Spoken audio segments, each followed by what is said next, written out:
Welcome to A Dose of Feel Good. I'm your host, Whitney Bischoff, and today we are talking about if it's harder than you expected, small dose, gentle moments.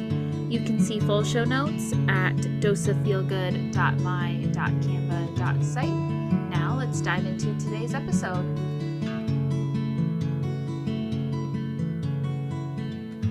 Welcome back, everyone. We are at episode 50 this week, which feels a bit like a milestone, and what better timing. I just got the notification last week that we hit 1,000 streams of this podcast across all platforms.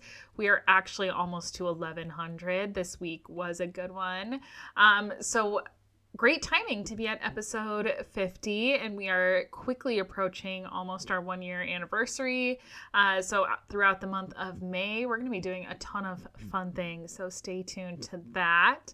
But this week, our topic is if it's harder than you expected, small dose, gentle moments. And it is entirely fitting because when I started this podcast, I did it a little bit.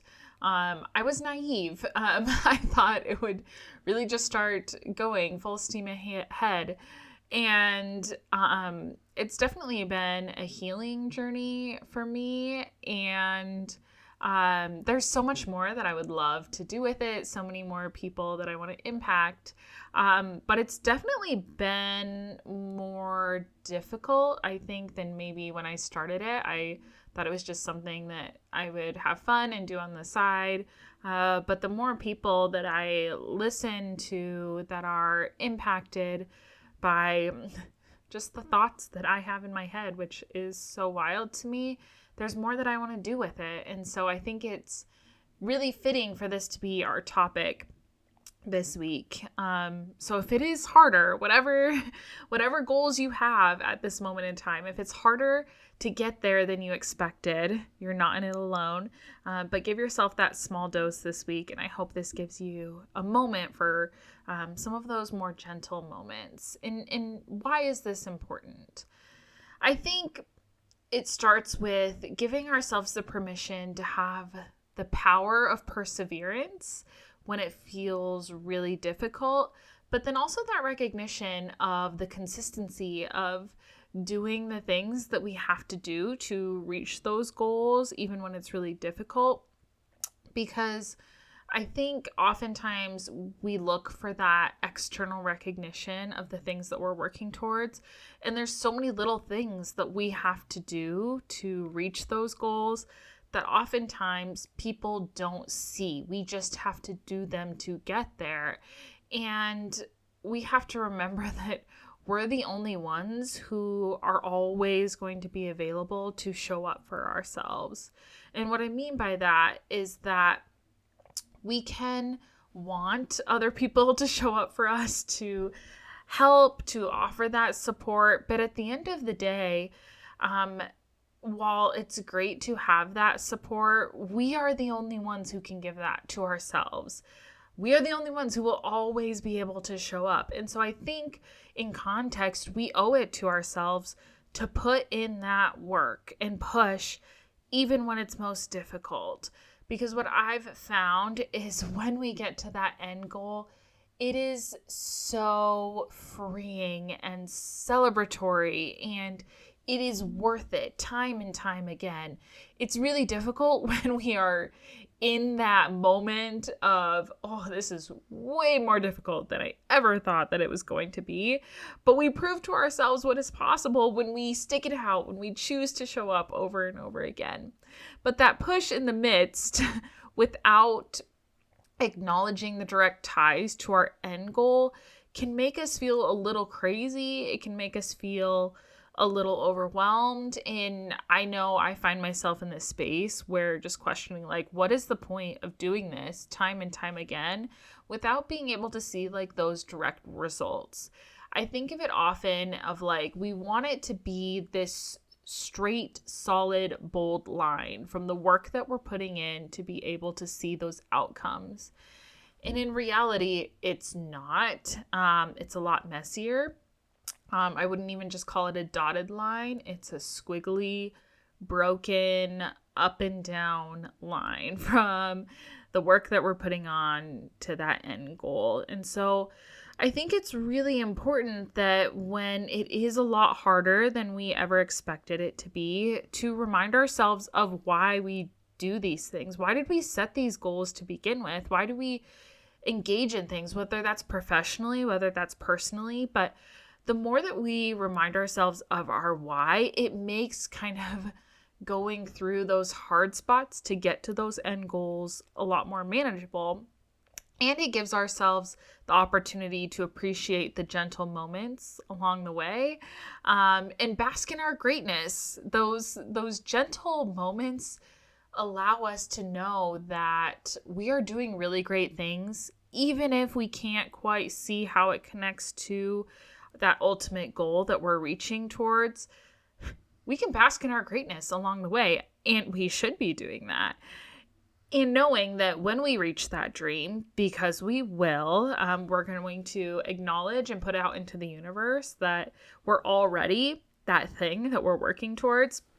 But it allows us to push past where we currently are, and we're going to thank the past version of us for that effort and that gift of paving the way to wherever we're trying to get to. And I think giving ourselves that moment to celebrate along the way, rather than just going through the hustle over and over again, I think allows us that opportunity to persevere. It gives us that encouragement, rather than maybe getting bogged down by just not quite being where we thought we would be.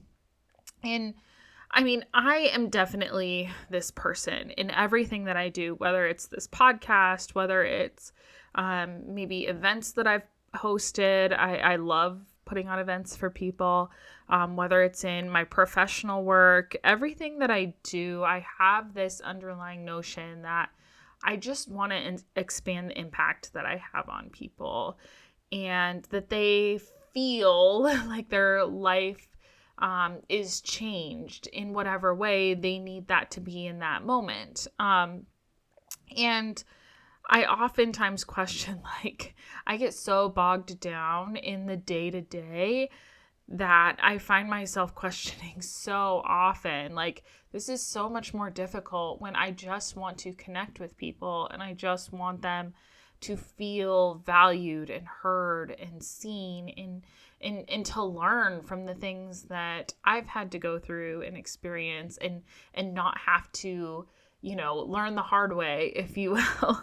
But that can be really difficult. And I often find myself wondering, like, how will I have known that I've made it in whatever avenue that is, whether that's personally or professionally. And as someone who constantly moves that goalpost, I think having really clear-cut lines of what does that look like to know I've made it, because that allows me to be maybe a little bit more gentle and acknowledge those milestones along the way.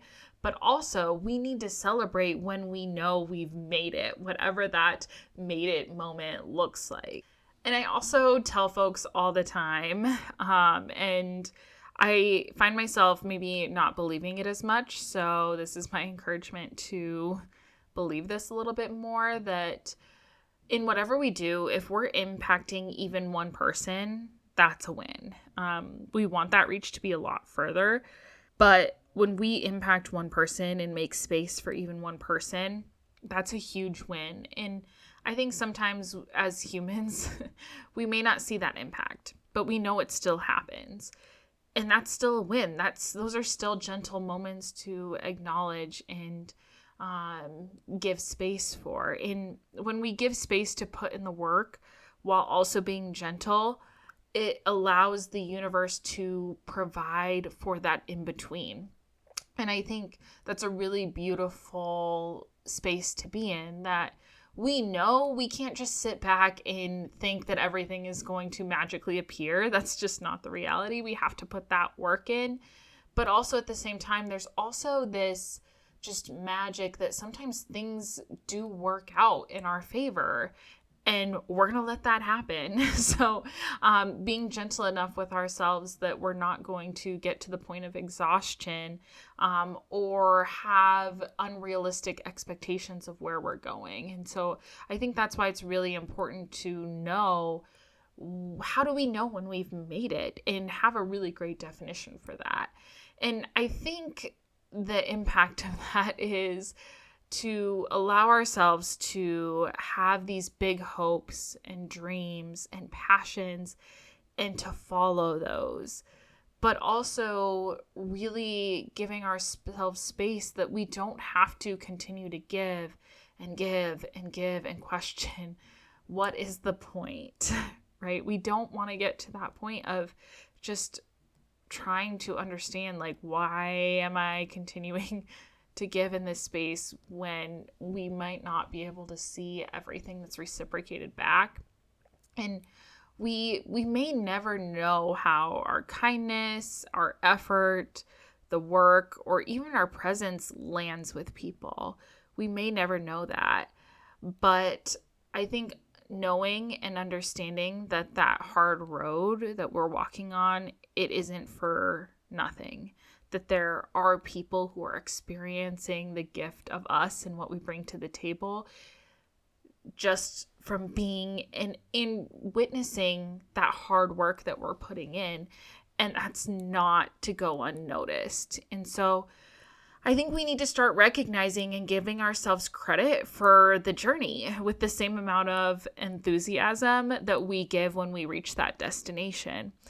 And I think that starts with witnessing the strength it takes to get us to the finish line. That it's not just crossing that finish line, but that journey along the way. And when we choose to give ourselves gentle moments to acknowledge that space and that enthusiasm along the way, I think it makes the hard work that we're putting in just as valuable as that end result. And I think that can be a really cool opportunity to feel good along the way. And we all want more of that. So how do we put that into action? I think the biggest piece, one, write down your goal. And if you're not a goal setter, set one goal, right? Like, we all want things that we're reaching towards. So I'm a big goal setter, whether that's personally, professionally, in my physical health, mental health, healing journey, all over the place. I tend to be the one that overcommits, but at least write down one goal. And along with that goal, really anchoring that in knowing, how do you know that you've made it, right? Like, what does that outcome look like when you've reached that goal? And having a space to know that you will celebrate it when you get there. So how are you going to either reward yourself when you've reached that goal? But I would even take that a step further and, like, what are you going to celebrate along the way as well? And really intentionally put in, like, at the end, this is how I will celebrate, and we have that and acknowledge that. But also, like, are there milestones along the way? And really mapping that out. Like, I mean, we've all done goal setting before, so knowing, like, what are the steps I have to take to get there, but then acknowledging the wins and milestones that we take along the way with the same amount of enthusiasm that we're going to have when we reach that end goal and we know we've made it. And I think the last piece, I'm a big words of affirmation person. I think it's really important of how we talk to ourselves. I think sometimes our inner dialogue could use some work. So this last call to action is really to address that mindset piece. And so I want you to answer the question of something that you would say to encourage someone else to keep going when they're really having a hard time, when they're overwhelmed, when there's so much on their plate, when they're questioning, like, what is the point of this? So giving that person that advice or encouragement, whatever you would say to that person. And once you have kind of answered that, what advice you'd give to somebody else, I want you to use that for your own personal mantra when you need your own gentle moment of encouragement to keep going. I think sometimes it's easier for us to give encouragement to others, and we often don't give ourselves that same grace and permission to encourage ourselves. So let's reframe that and give advice to somebody else, but then use that advice for yourself, because it can be hard. It can be hard to keep going, keep reaching for that, but I promise you it matters, and the journey matters just as much as the destination. So with that, we're going to wrap up our episode this week. We have a few more weeks left of our sticker series. So if you have not checked out those stickers over at our Etsy shop, please make sure to do so. And as we approach that 1-year anniversary, if you know somebody close to you, even a random coworker, friend, acquaintance that you think could use some feel good in their lives, I would love if you would share this with your network. Share your favorite episode. It does not have to be this one. And let's really look forward to what that 1-year anniversary has in store for you. With that, have a beautiful week. Thank you so much for listening, and I hope you are feeling ready to conquer the week and let your impact ripple out to the world around you. Let's connect on Instagram and Threads at Dose of Feel Good Podcast. If you're loving the podcast, I'd love it if you'd hit that subscribe button and leave a review. Until next time, share your own dose of feel good and never underestimate the power of positivity.